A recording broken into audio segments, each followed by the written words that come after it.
Everyone, सबैलाई नमस्ते। नमस्ते। मेरो साथमा हुनुहुन्छ मेरो सम्धी हुनुहुन्छ, उहाँ पनि सुदूरपश्चिमको सम्धी नै हुन्। उहाँ चाहिँ अब केही दिनपछि नेपाल जाँदै हुनुहुन्छ। अब यत्रो समय सँगै काम गरियो सम्धी होइन, 81 सँगै काम गरेको मान्छे नेपाल जाँदा एकदमै जसको पनि मन रुन्छ। किन रुन्छ भनेको पुरानो साथी भनेको पुरानै साथी हुन्छ क्या, पुरानो के भन्छ सम्बन्ध हुन्छ। त्यसपछि यत्रो समय काम गऱ्यो भने त सम्धी लगभग धेरै समय हामी काम गऱ्यौँ। त्यसपछि अनि आफ्नो साथी सम्धी छुटेर जाँदाखेरि पीडा हुन्छ कि, त्यो पीडा हुन्छ। अब यो उपलक्ष्यमा सम्धी एउटा गीत गाइदिनु सम्धी त्यो के नेपाली गाइदिन्छु सम्धी त्यो वाला के यहाँ ईश्वरलाई पनि गाली गर्छ भन्ने अब गाइदिन्छु। कुरिसा होला खुसी होला, कसले राम्रो भन्ला नराम्रो भन्ला कि पनि सोचिन मैले।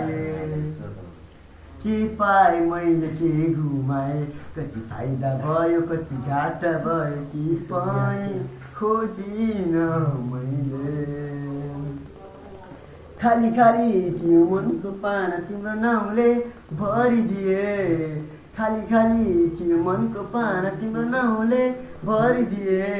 चुपचाप जिन्दगी तिम्रै गरिदिए, चुपचाप जिन्दगी तिम्रै गरिदिए। यहाँ ईश्वरलाई पनि गाली गर्छ मान्छे, यहाँ आफूलाई मात्रै सही ठान्छ मान्छे। म दुनियाँको कुरा सुन्दैन, आफ्नो मनको सुन्छु। जीवन सडकमा होस् या शिखरमा, आफ्नो सोचमा हिँड्छु। खाली खाली थियो मनको पाना तिम्रो नाउँले गरिदिए, खाली खाली थियो मनको पाना तिम्रो नाउँले भरिदिए।